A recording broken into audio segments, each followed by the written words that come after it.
certificate. Handlooms are eco-friendly, slow fashion products.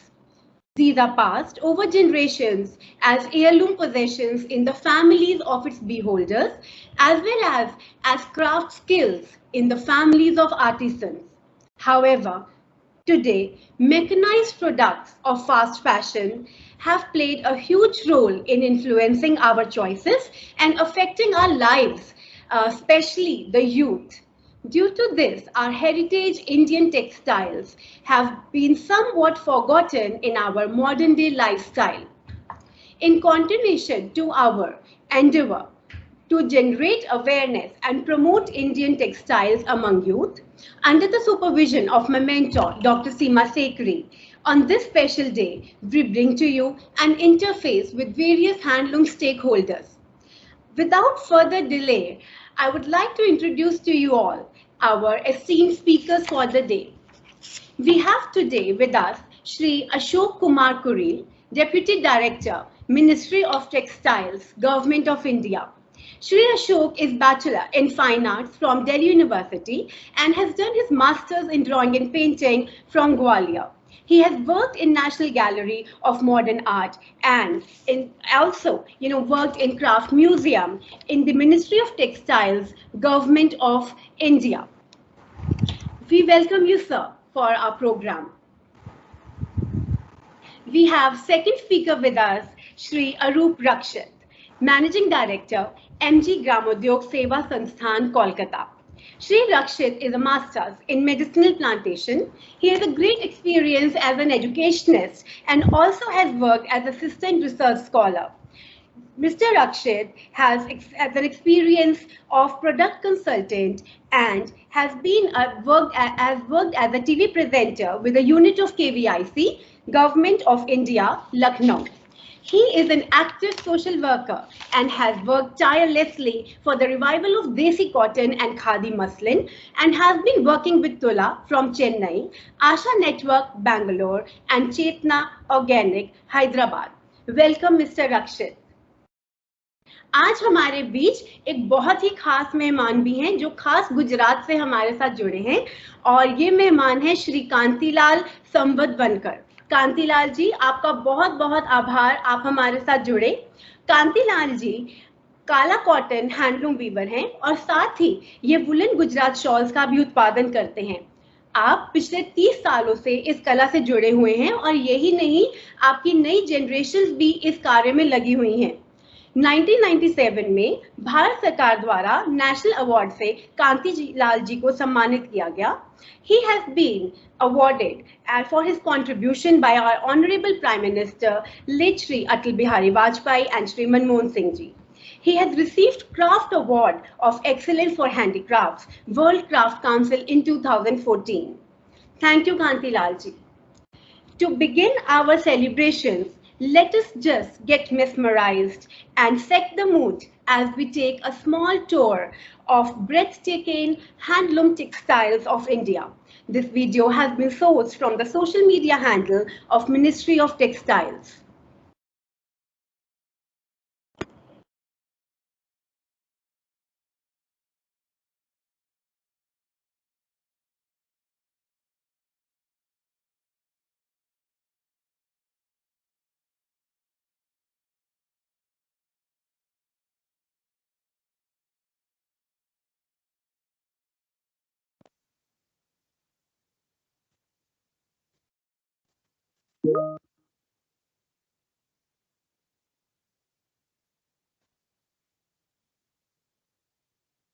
Weaves from the northern region of India are as majestic as the Himalayas and as vibrant as the Gangetic Plains. The natural beauty of Jammu and Kashmir reflects in its Pashmina Kani shawls, which are traditionally woven in the Changthang region. These shawls are globally renowned for their intricate work, softness and warmth. From Uttar Pradesh comes the royal, intricate and embellished weave of Banarsi brocade.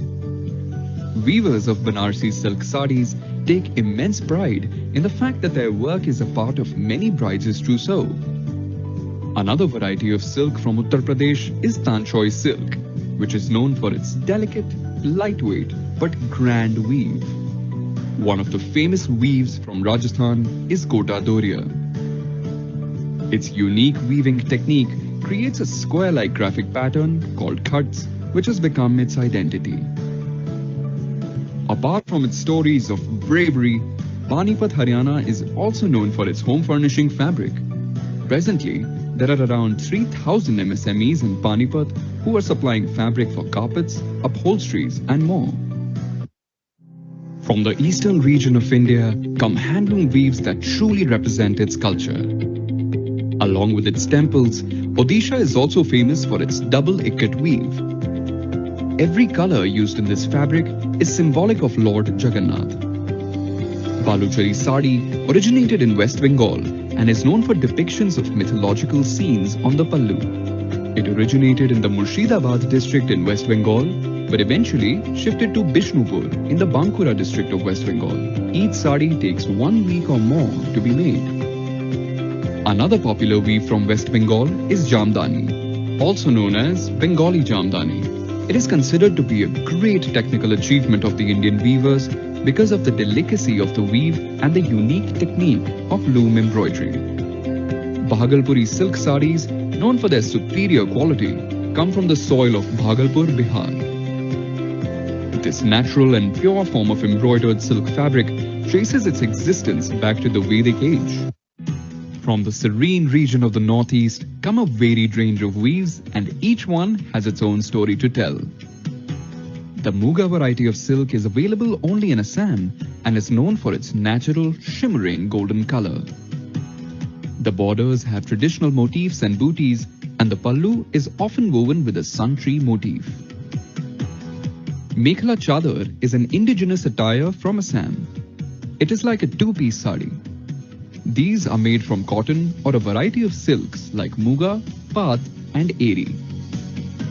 Wangkhe from the state of Manipur is a fabric made of white cotton.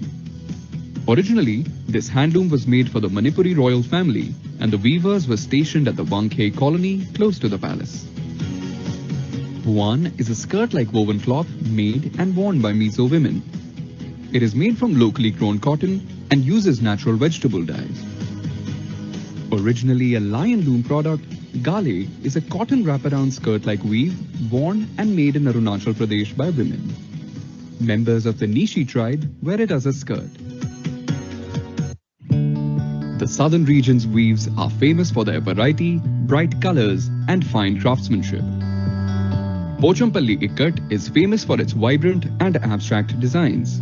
This weaving technique is unique as the threads are dyed first and then woven on the loom. The Kanchipuram sari originated in a town called Kanchipuram in Tamil Nadu. As per Hindu mythology, Kanchipuram weavers are descendants of sage Markanda and were the weavers of God. Uppada Jamdani is woven by two weavers who work in a rhythm to make this fabric. It is famous for its lightweight, raw silk temple borders and geometrical patterns. Venkatgiri cotton saris are another popular weave from Andhra Pradesh and date back to the 1700s. They are made at an artisan cluster close called Venkatgiri.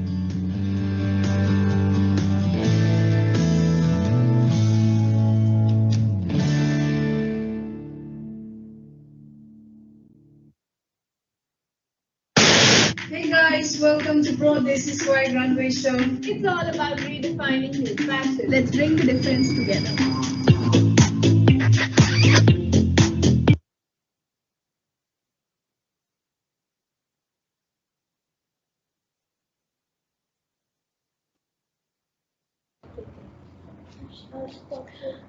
I'm sure we all must have been taken away with the aura of traditional legacy. Before I start with the session, I would also like to welcome Yogita Singh ji for joining us and taking out time from her busy schedule. Yogita ji joined us and she encouraged us to take this cause further from last year as well. Yogita ji, आपका बहुत बहुत आभार, आप हमारे साथ जुड़ पाए आज. सभी को मेरा बहुत बहुत नमस्कार और आज सभी को राष्ट्रीय हैंडलूम दिवस की मैं आप सबको बहुत बहुत बधाई देती हूँ और युवा पीढ़ी को आप अपने साथ जोड़ रहे हैं और उन्हें सिखा रहे हैं। इसके लिए आशिमा जी आपकी पूरी टीम का धन्यवाद करती हूँ, क्योंकि आप हर साल इस इनिशिएटिव को लेते हो ताकि यंग जनरेशन को हैंडलूम की जानकारी हो सके। Thank you so much. आप लोगों के साथ ही हम आगे बढ़ सकते हैं और अपनी युवा पीढ़ी को, अपने यूथ को इस कार्य में साथ लगा सकते हैं।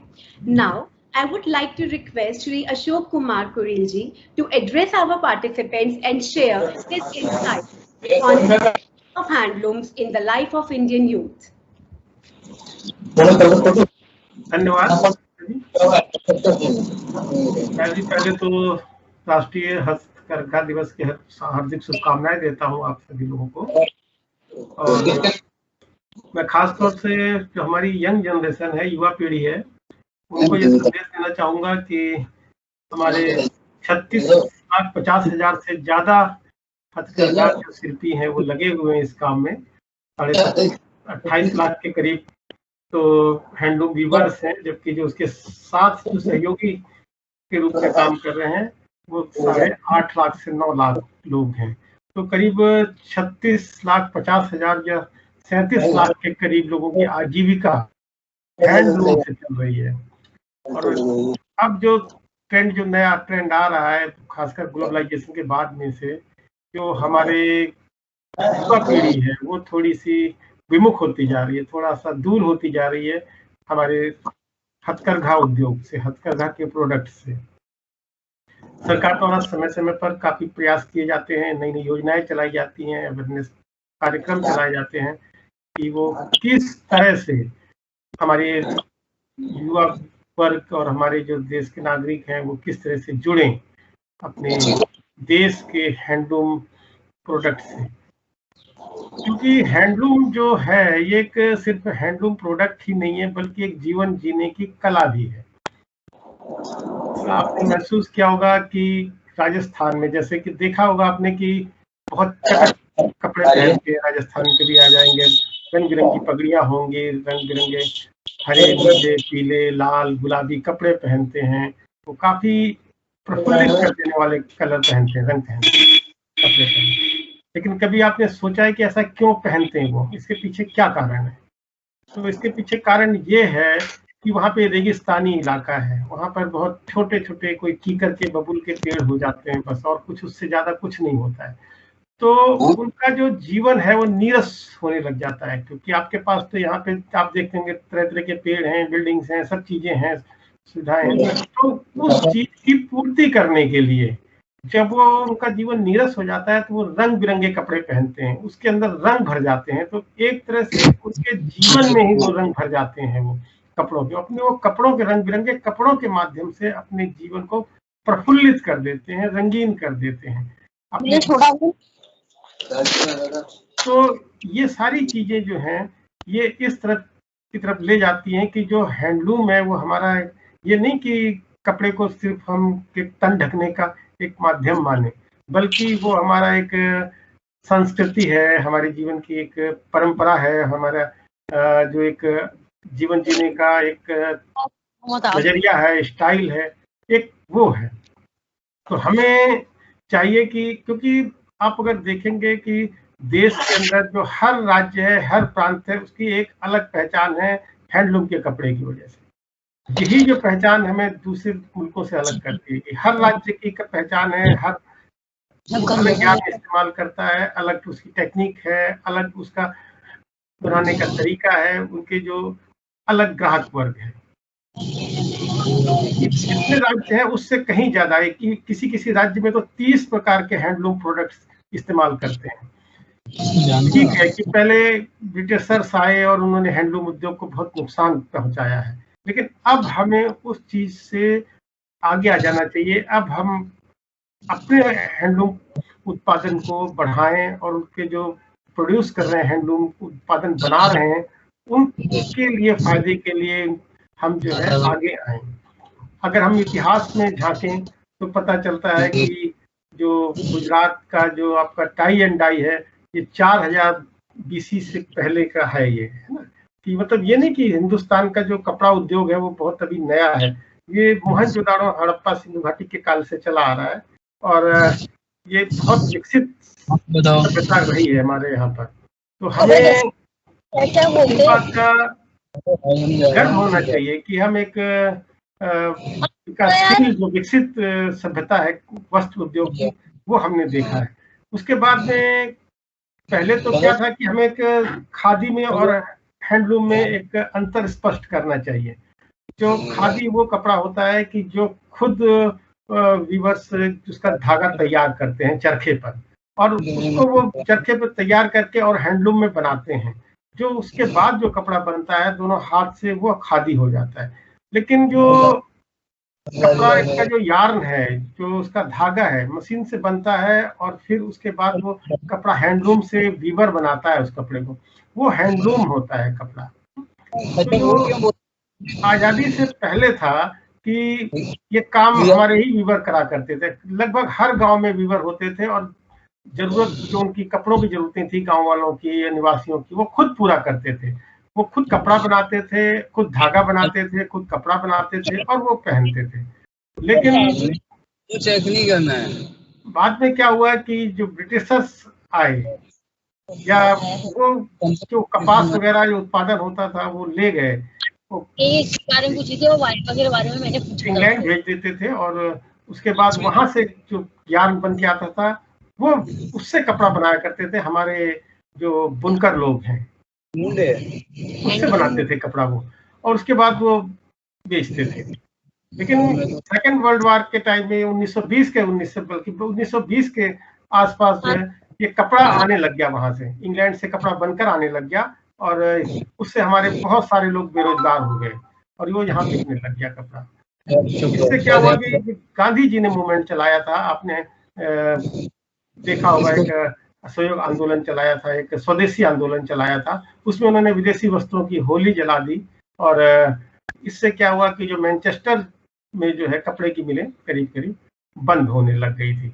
तो अब हमें जरूरत है कि, लेकिन अभी लिबरलाइजेशन के समय में, उदारीकरण के दौर पे जो सस्ता यार्न आने लग गया था, उससे हमारे बुनकरों को और परेशानी हो गई। और हुआ ये कि बुनकर जो है मशीन मेड कपड़े का, जो पावर लूम के कपड़े का मुकाबला नहीं कर पा रहे थे। इस वजह से जो है उनको काफी जो हमारे बुनकर हैं दूसरे व्यवसाय में आ गए, दूसरे काम करने लग गए। उन्होंने अपना जो हैंडलूम का काम था वो जो है छोड़ दिया। लेकिन अब समय है कि हम कैसे युवा पीढ़ी अपने बुनकर के लिए काम करें, अपने वीवर्स के काम करें, अपने हैंडलूम वर्कर के लिए काम करें, कि वो हम अपने वीवर्स को आगे बढ़ाएं। तो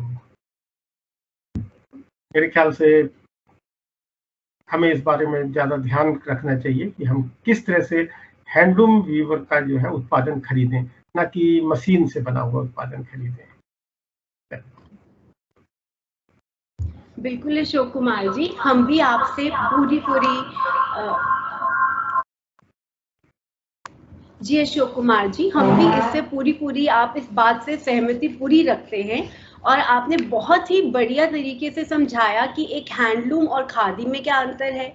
ना ही सिर्फ ये कि क्यों युवा पीढ़ी के लिए आजकल हैंडलूम के कपड़े को अपनाना बहुत आवश्यक है। Also, I also, would like to put a point forward over here. हमारे आजकल एक प्रधानमंत्री जी नई बात आगे हमेशा रख रहे हैं, स्किल इंडिया। तो क्यों ना हम स्किल इंडिया और जो हमारे हैंडलूम की जो कला है, इनको आपस में जोड़ दें और आज की हमारी युवा पीढ़ी इसको अपनाकर और आगे लेकर जाए। जैसे कि पिछले साल एक मुहिम चली थी वोकल फॉर लोकल, और उसका सक्सेस हमने देखा हुआ, काफी लोगों की सोच में बदलाव आया। तो क्यों ना अब हम अशोक जी अगर इस बात को आगे फैलाएं, प्रोपोगेट करें कि स्किल इंडिया से, इस माध्यम से जो हमारा यूथ है कैसे वो अपनी रोजी रोटी चला सकते हैं, और साथ ही हमारे जो वर्कर्स है, आर्टिसंस है, हैंडलूम वीवर्स, और उनसे अनगिनत लोग जो जुड़ रखे हैं, तो क्यों नहीं वो भी इससे अपनी रोजी रोटी चलाएं। जरूर है, जरूर, ये तो बहुत जरूरी है, वोकल फॉर लोकल और स्किल इंडिया। ये तो क्योंकि जब तक हम अपने रोजगार में लोगों को नहीं देंगे तब तक हम कैसे आगे बढ़ेंगे, कैसे मुकाबला करेंगे। ये तो बहुत जरूरी है हमें, क्योंकि इसमें कई लाख लोगों को जीवन यापन मिल रहा है और उनको रोजगार मिल रहा है। और इसके लिए जरूरी है कि हम विदेशी यार्न पर निर्भर न रह के खुद हम यार्न बनाएं, अपना जो उसका धागा है, और उससे खुद उत्पादन करें। क्योंकि जो विदेशी यार्न आ रहा है, खासकर चाइना से जो चीप सिल्क आ रहा है, चीप यार्न आ रहा है, उससे जो हमारे जो बुनकर हैं वो मुकाबला नहीं कर पा रहे, क्योंकि वो पारंपरिक जो है नेचुरल यार्न का उपयोग करना ज्यादा पसंद करते हैं। उससे क्वालिटी कपड़े की बहुत अच्छी आती है। लेकिन जो सस्ता यार्न आ रहा है, पावर लूम में इस्तेमाल हो रहा है, उससे उनको बहुत नुकसान उठाना पड़ रहा है। और हालत ये हो गई है कि अब बहुत से जो बुनकर हैं वो दूसरे धंधे में आ रहे हैं, दूसरे काम में आ रहे हैं, अनस्किल्ड काम में आ रहे हैं। ये एक मतलब बहुत दयनीय दशा है उनकी। इस बारे में हमें सोचना चाहिए और इसको दूर करना चाहिए। इसके सबसे बड़ी बात यह है कि किस तरह से ग्राहक पर कितना ज्यादा, जितना हम अपने बुनकर का कपड़ा खरीदेंगे, जितना हम अपने व्यूवर्स का कपड़ा खरीदेंगे, उतना ही उनके लिए अच्छा रहेगा। हमें अपनी सोच बदलनी पड़ेगी कि पावर लूम का कपड़ा अच्छा है, ऐसा नहीं है। हमें हैंडलूम पर ज्यादा फोकस करना चाहिए। जी Ashok Kumar ji, thank you so very much. Thank you so much for addressing our participants. Yogita ji, मैं देख पा रही हूँ शायद आप कुछ बीच में कहना चाह रहे हैं। योगिता जी, आपका म्यूट बटन है, आप प्लीज अनम्यूट करें। मैं इतना ही कहना चाहती थी कि आज मैं भी हैंडलूम डे मना रही हूँ, और उसके साथ साथ मैं ये बात का भी जिक्र यहाँ करना चाहती थी कि जैसे प्रधानमंत्री जी ने 2015 में हैंडलूम डे की शुरुआत करी, आज उन्होंने पीछे मन की बात हम सब ने सुनी होगी। मन की बात में इस बार उन्होंने सबसे आग्रह किया कि माई हैंडलूम माई प्राइड। मैं आप लोगों को ये आग्रह करूंगी कि आप भी आज ये हैशटैग चलाएं और युवा पीढ़ी इस हैशटैग के साथ ट्वीट करें, और ज्यादा से ज्यादा बच्चे अपने हैंडलूम को सच में समझेंगे, और समझने के साथ हम बाय करेंगे। हमको कुछ हैंडलूम का खरीदना भी चाहिए। आज के दिन हम गिफ्ट करने के लिए जब हम मॉल जाते हैं तब किसी से बार्गेनिंग नहीं करते, पर जब हम बुनकर के पास जाते हैं तो हम बार्गेनिंग करते हैं।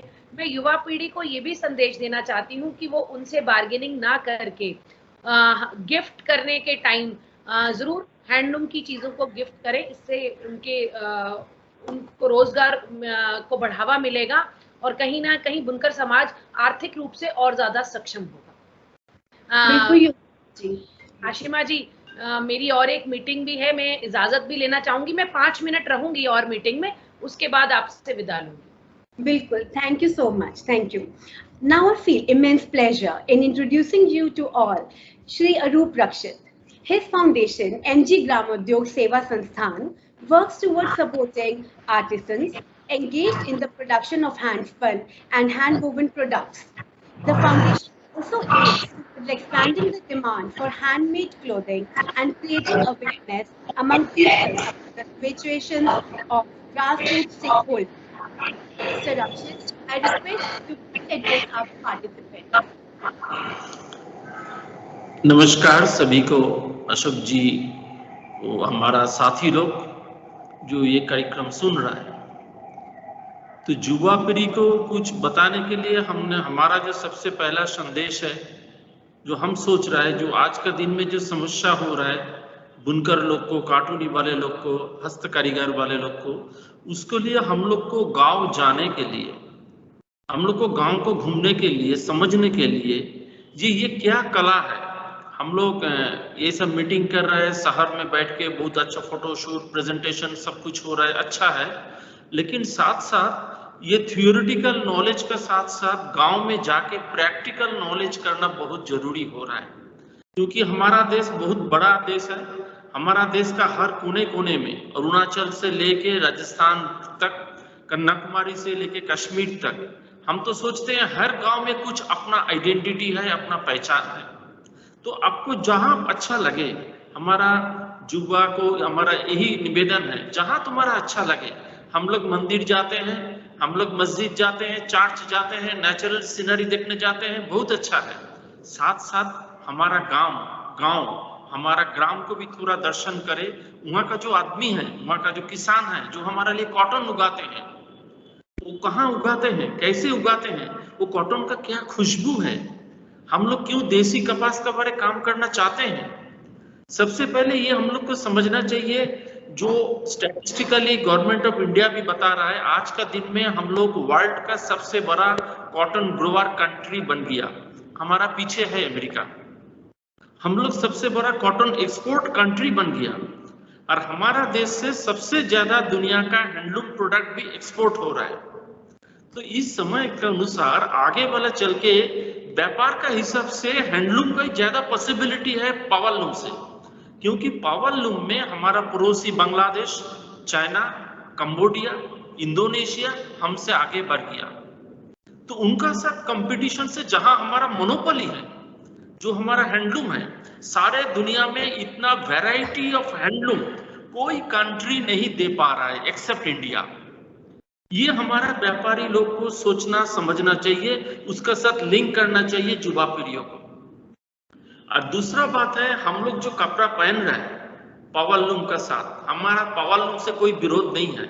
हमारा दो बात है, एक बात तो है पावरलूम को पावरलूम बोल के सामने रखना चाहिए, हैंडलूम को हैंडलूम बोल के रखना चाहिए, खादी को खादी बोल के करना चाहिए, हैंडलूम को खादी बोल के नहीं रखना चाहिए। इसीलिए आप लोग को गांव जाके समझना पड़ेगा कौन सा हैंडलूम है, कौन सा पावरलूम है, कौन सा खादी है।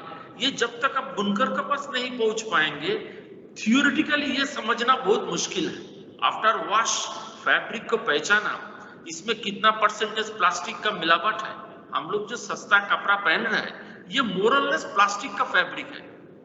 तो ये प्लास्टिक का फैब्रिक हमारा त्वचा के लिए, हमारा शरीर के लिए अच्छा है क्या? ये बात को हम लोग को समझना चाहिए, सोचना चाहिए। हम क्या पहन रहे हैं, हमको दिखने में अच्छा लगे, लुक अच्छा हो, इसका चलते बहुत कलर हम यूज कर रहे हैं, लेकिन वो हमारा त्वचा के लिए अच्छा है क्या? ये हमको सोचना पड़ेगा। पर्यावरण के लिए अच्छा नहीं है, बुनकर के लिए अच्छा नहीं है, तो बात है ही, लेकिन हमारा त्वचा के लिए क्या है ये हमको सोचना चाहिए। तब जाके नेचुरल डाई फीड बढ़ेगा। हमारा बंगाल में एक समय नील का बहुत कल्टीवेशन हो रहा था, बहुत नीला चास बनता था, फिर हम लोग वापस लाने का कोशिश कर रहा है। हमारा महाराष्ट्र में एक समय में बहुत किसान का आत्महत्या हुआ, जो कॉटन ग्रोअर किसान था। हम लोग कोशिश कर रहे हैं देसी कपास को वापस लाने के लिए, क्योंकि देसी कपास कॉटन क्वालिटी अच्छा है, बुनकर के लिए सुविधा होते हैं। अभी इस मीटिंग में बहुत सारे डिजाइनर बैठे हैं, हम देख रहे हैं। आप लोग का एक कॉम्प्लेन है, बुनकर अच्छा कपड़ा आजकल नहीं बुनाई करके दे पाते। लेकिन क्यों? अगर उसका धागा अच्छा नहीं मिलेगा तो फैब्रिक अच्छा नहीं बनेगा, अगर कॉटन अच्छा नहीं होगा तो धागा अच्छा नहीं बनेगा। इसीलिए जो हमारा स्पिनर लोग, हमारा कार्टूनी वाले लोग जो धागा बना रहा है, अंबर चरखा में बना रहा है, उसको लिए अच्छा कॉटन चाहिए। इसीलिए महाराष्ट्र का अकोला जिला में हम लोग प्रयास शुरू किए हैं। हम लोग देसी कपास उगाते हैं। हम चाहेंगे हमारा युवा लोग, डिजाइनर लोग ये समझे हमारा इंडियन कॉटन का क्या खासियत है, अमेरिकन कॉटन का क्या खासियत है, लॉन्ग स्टेपल के लिए क्या चीज है। बंगाल में जो मसलिन बनता वो तो शॉर्ट स्टेपल से बनता, तो हम आज कुछ कर पाएंगे क्या शॉर्ट स्टेपल से?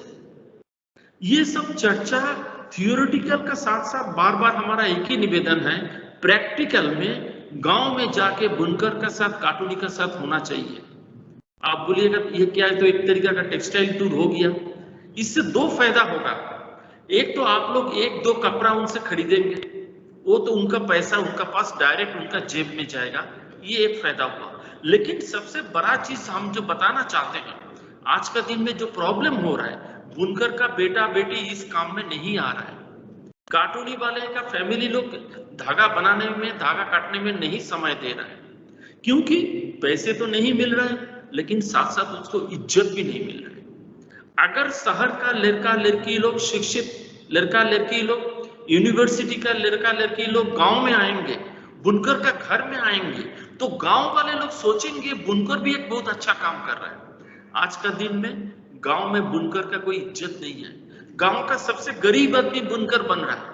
हमारा सरकार का सेंसस का अनुसार हमारा देश का 80% बुनकर का इनकम लेस देन 5000। आज का इस दिन में, ये हैंडलूम दिवस में, हम ये उम्मीद करते हैं हमारा देश का जो मिडिल क्लास है, वो मिडिल क्लास थोड़ा साल में एक बार 5 मीटर कपड़ा खरीदे हैं, जानबूझ के जी ये हैंडलूम है, जानबूझ के जी ये खादी है, काफी है। हमारा 40-45 लाख बुनकर है, उसमें सबसे ज्यादा है हमारा असम में। हमारा नॉर्थ ईस्ट में, ईस्टर्न इंडिया में ज्यादा बुनकर है, उनको का जिंदगी बदल जाएगा। खाली 2 काम हम लोग को करना है जो बहुत आसान है। साल में एक दफे 5 मीटर हैंडलूम खरीदना कोई बड़ा बात नहीं है। यूरोप का हर कंपनी हमारा इंडिया का मिडिल क्लास का तरफ आ रहा है, वहां से व्यापार करने के लिए सोच रहा है, और हमारा देश का जो मिडिल क्लास है वही हमारे लिए बहुत बड़ा बाजार है। लेकिन जो चीज चाहिए, हम ज्यादा समय नहीं लेंगे। आप सबको बहुत बहुत धन्यवाद जना के फिर एक अनुरोध रखते हैं, जे गांव जाने का कार्यक्रम को बढ़ावा देना चाहिए। जैसे हमारा तरुण प्रजन्म, ये लोग गांव में आए, हमारा बुनकर के साथ, कार्टूनी वाले के साथ समय बिताए, तो उनको गांव में इज्जत मिलेगा। जब इज्जत का साथ वो काम करेगा, उसका पैशन आएगा।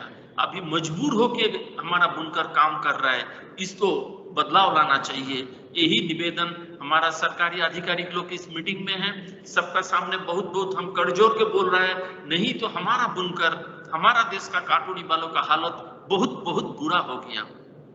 ये हम लोग समझ नहीं पा रहे कोरोना काल में उनका हालत क्या है। अभी मैं हैदराबाद आए हुए हैं, ये बैठे हैं, बुनकर का सामान लेके आए हैं थोड़ा कुछ बेचने के लिए। ये बहुत जरूरी हो गया उनका पास ये संदेश देना, हम तुम्हारा साथ है आगे के दिन में, सिर्फ बुनकर के लिए नहीं, कार्टूनी वाले के लिए नहीं, हमारा पहचान के लिए, हमारा भारत का पहचान के लिए उनको मदद करना हमारे लिए जरूरी है। जय हिंद भारत, नमस्ते। आपका जो सुझाव है अरूप जी, वो बिल्कुल वाजिब है। हम सबको इकट्ठे मिलकर ही कार्य करना पड़ेगा, और इसमें सबसे आगे, जैसे कि आपने कहा, युवा पीढ़ी को मोर्चा लेके चलना पड़ेगा। हम लोग तो हैं ही साथ साथ, बट युवा अगर आगे चलेंगे तो क्या बात बनेगी। आपका बहुत बहुत शुक्रिया कि आपने इतने अच्छे तरीके से हम सबको समझाया कि आज के टाइम में बुनकरों का, वीवर्स का क्या कंडीशन है, और हमारे तरफ से उन लोगों को किस प्रकार मदद मिल सकती है। मैं पूरी आशा करती हूँ हमारे साथ इतनी युवा पीढ़ी आज जुड़ी हुई है, एक युवा पीढ़ी से 10 लोगों में आगे बात फैलेगी, और जरूर हम आशा करते हैं कि चेंज जरूर आएगा। अब हमारे बीच ग्रास रूट्स से ही, क्योंकि हमने अभी रूट्स की बात करी कि गांव से जुड़ना है, रूट से जुड़ना है, तो हम ग्रास रूट से ही अपने साथ आज जोड़ रहे हैं एक अमेजिंग वीवर को, जो है श्री कांतिलाल संवतवंकर जी।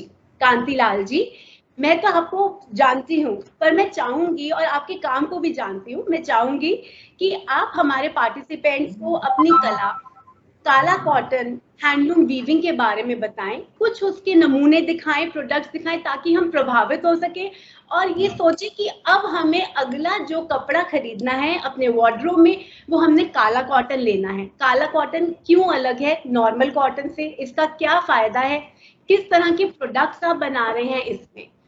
कांतिलाल जी।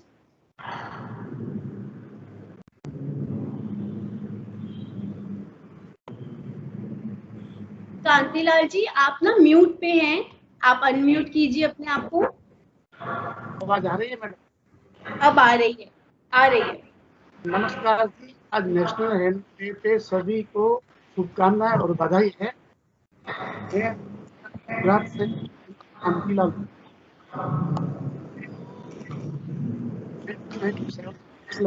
है,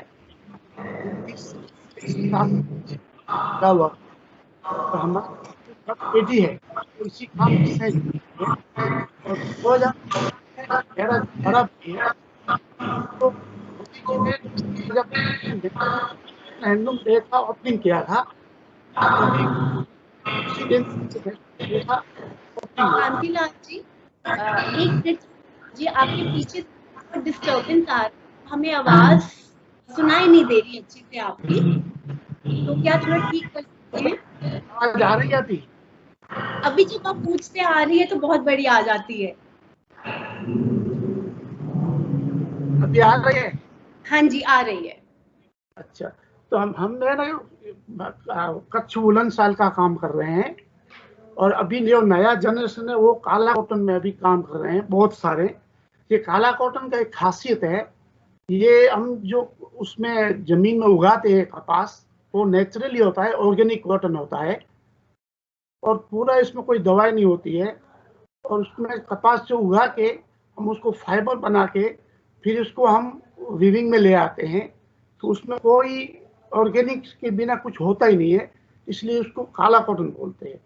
इसका हम ये प्रोडक्ट बनाते हैं, ये रनिंग फैब्रिक है, कुर्ता बनता है, सब कुछ इसमें बन सकता है। इसमें बहुत सारी वैरायटी है डिजाइनिंग के हिसाब से। और ये बुट्टी हमारा जो मोटिफ होता है कच्छ का, जो हम बुट्टी डालते हैं, ये काला कॉटन का फैब्रिक है। और इसका अभी इंडिया में तो है ही, पर बाहर विदेशों में भी इसका बहुत डिमांड है। इसका वजह ये है कि अपना जो स्किन है उसको कोई तकलीफ नहीं होता है इस कपड़े से, और पूरा हैंडलूम का ही बना होता है। और हमारे कच्छ में अभी कम से कम 150 से 200 लूम काला कॉटन की चल रही है, तो उसकी बहुत डिमांड है। इसीलिए सब हमारा कारीगर इसके ऊपर इस साइड में आ गए हैं। पहले हमारा मेन काम सोल का था, तो हम इससे पिछले 5 साल से हम इस काम में आए हैं। पिछले 5 साल से पहले हमारा सोल का जो है, जो वुलन सोल आती है, ये जो सोल है ये मेरे को नेशनल अवार्ड मिला था। ये प्योर वुल का है। इस सोल को बनाने में मेरे को 6 महीने लगा है, इसको डिजाइनिंग करने में, कलर का और वीविंग करने में। और इसमें दूसरा जो वेराइटी आता है, ये हमारा ट्रेडिशनल है कच्छ का। ये हमारा कच्ची सोल इसको बोला जाता है, मल्टी कलर में होता है। इसको ओरिजिनल हम कच्ची सोल बोलते हैं। पूरा हमारा मोटिव इसमें आता है। दूसरा हमारा जो है साड़ी बनाते हैं हम काला कॉटन की।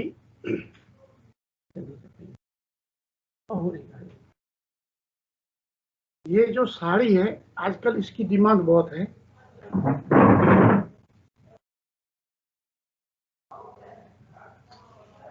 ये जो साड़ी है पूरी काला कॉटन की है। हम उसको डाइंग करते हैं यान को, फिर हम वीविंग करते हैं। तो आजकल जो है इसका साड़ी का रॉ मटेरियल, फैब्रिक, बेडशीट सब कुछ हम काला कॉटन बना रहे हैं। तो पिछले 5 साल से हम इसमें जुड़े हैं, तो बहुत अच्छा इसको रिस्पॉन्स मिल रहा है काला कॉटन में। ये दुपट्टा भी है, ये भी काला कॉटन का है।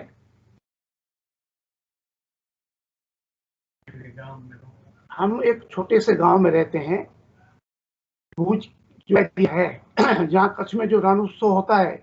अब तो कच्छ तो पूरा सबको जान चुके हैं कि रण उत्सव के हिसाब से। तो इसीलिए हम कच्छ में अभी देखो 2 साल से तो अभी कोविड के हिसाब से कोई टूरिस्ट नहीं आ रहा है, इसलिए थोड़ी बुनकरों को थोड़ी तकलीफ है, तो थोड़ा कम काम हो रहा है। लेकिन पिछले 5 सालों जो 2 साल से पहले बहुत इसका डिमांड है कच्छ में। हम एक्सपोर्ट भी कर रहे हैं काला कॉटन का बाहर विदेशों में। देखो ये काला कॉटन का यान है। पहले ये धागा होता है, फाइबर बन के फिर हम कौन कर रहे हैं, फिर इसको डाइंग भी कर रहे हैं हम, एजो फ्री डाइंग होता है। आजकल जो है इंटरनेशनल इसका मार्केट बहुत अच्छा है, अपना इंडिया में भी बहुत अच्छे है। इसमें हमको अच्छे डिजाइनर्स कुछ मिले हैं, तो उसमें हम नया नया टेक्निक के हिसाब से डिजाइनिंग कर रहे हैं। ज़्यादा तो काला कॉटन में फैब्रिक है, जो लेडीज कुर्ते बनाते हैं, जेंट्स कुर्ते भी बनाते हैं, तो इसके लिए बहुत अभी इसका मार्केट है।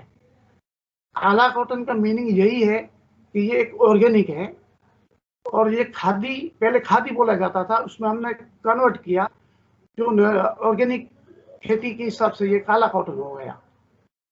तो इसको वीविंग में भी काफ़ी बदलाव हो रहा है। हमारा वीवर भी इसके साथ काम करने के लिए बहुत उत्सुक है।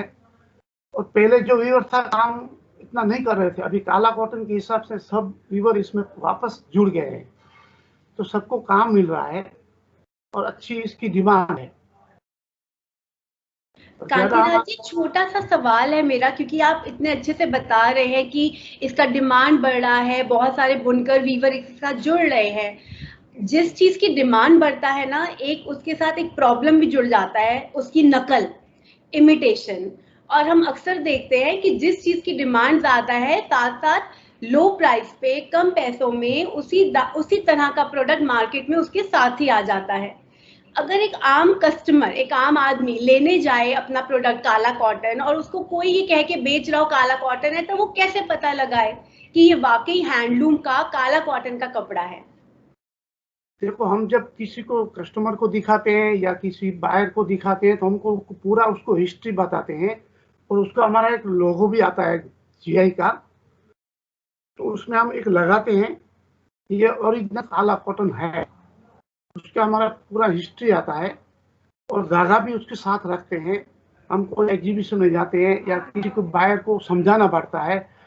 देखो, इसकी नकल तो आज तक हम 5 साल से कर रहे हैं, आज तक तो नहीं हुई है, लेकिन जो खादी हो रही है वो तो हर जगह हो रही है।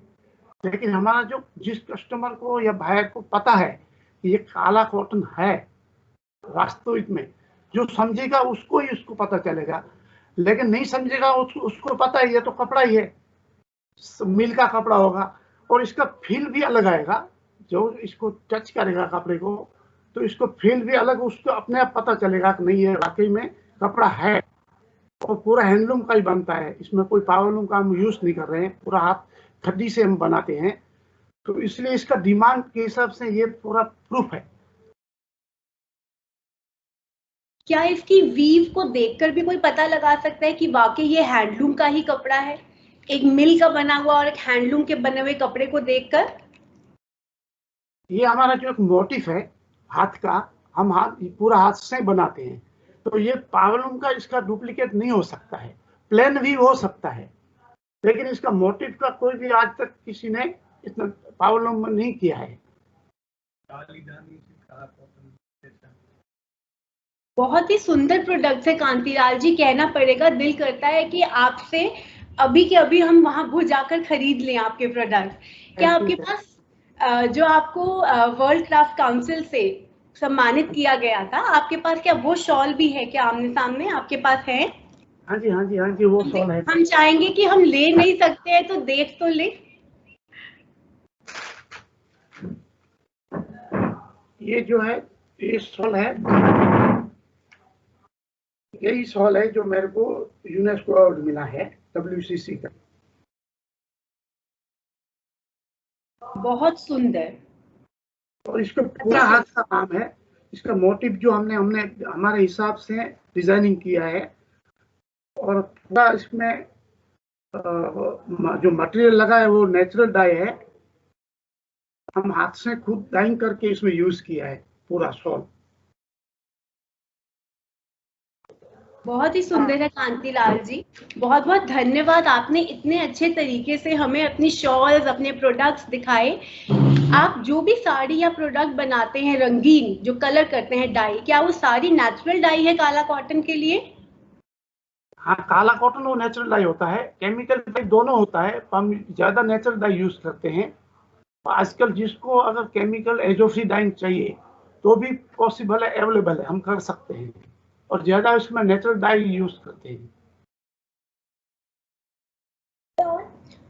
शुक्रिया कांतिलाल जी, बहुत बहुत शुक्रिया। वाकई ये जो आप काला कॉटन के प्रोडक्ट्स और वुलन शॉल्स बना रहे हैं, ये आज के लिए बहुत ज़रूरी हैं। जो हम एनवायरमेंटल इश्यूज देख रहे हैं, जिस तरह की प्रदूषण हो रहा है हमारी केमिकल डाइज की वजह से, तो उनका ये एक आंसर है, एक सॉल्यूशन है, सस्टेनेबल प्रोडक्ट है। जो हम आजकल ग्रीन फैशन की बात करते हैं, ये वाकई में वो है जो आप जो बहुत अच्छे कॉज से जुड़े हुए हैं।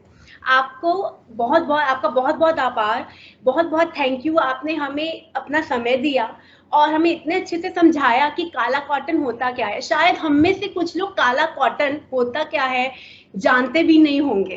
तो आज का दिन बहुत ही खूब है एक नए हैंडलूम प्रोडक्ट से अपनी पहचान करवाने के लिए। Thank you. Thank you ma'am. Thank you. Hello ma'am, पहचानते हैं मैम।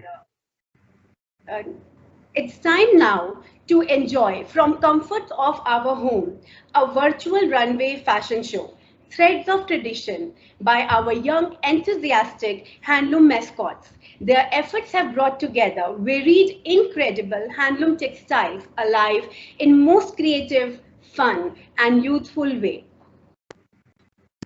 हेलो मैम, काला कॉटन का यूज जानते हैं मैम कहाँ होता है?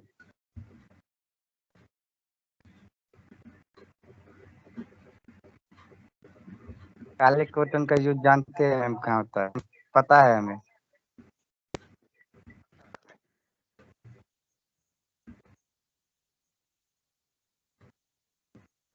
Hey guys, welcome to Pro This Is Why Runway Show. It's all about redefining new fashion. Let's bring the difference together.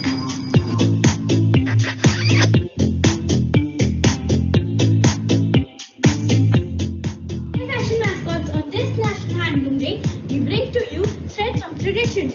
So keep your seats, the fashion show is about to begin.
I completely believe that we all will agree that no other day could have been more significant to cherish our indigenous textiles. Handlooms, by their very nature, are sustainable solutions to present-day environmental issues.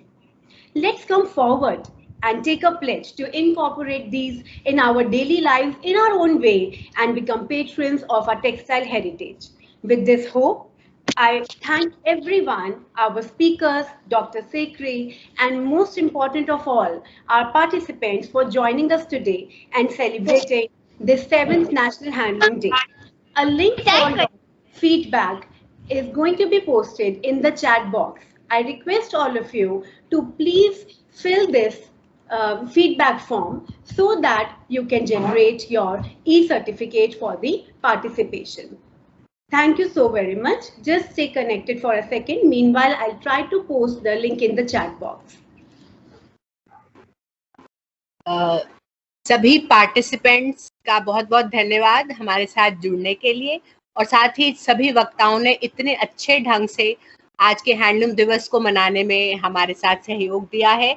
मेरा सभी student से, जो मेरे students attend कर रहे हैं, सभी बच्चों से एक अनुरोध ये है कि बच्चा, हैंडलूम दिवस आज है 7 अगस्त को, लेकिन ये नहीं कि वेबिनार अटेंड किया, आशिमा मैम ने जो लिंक भेजा है, फीडबैक फॉर्म भरा कि सर्टिफिकेट मिलेगा और कहानी खत्म। ना ना, मैं चाहूंगी कि अपने दिल में, अपने मन में हम हैंडलूम के एक मैस्कॉट बने, एक एम्बेसडर बने, और ये संदेश हमारे मन में एक भारतीय होने के नाते हमेशा हमेशा रहे।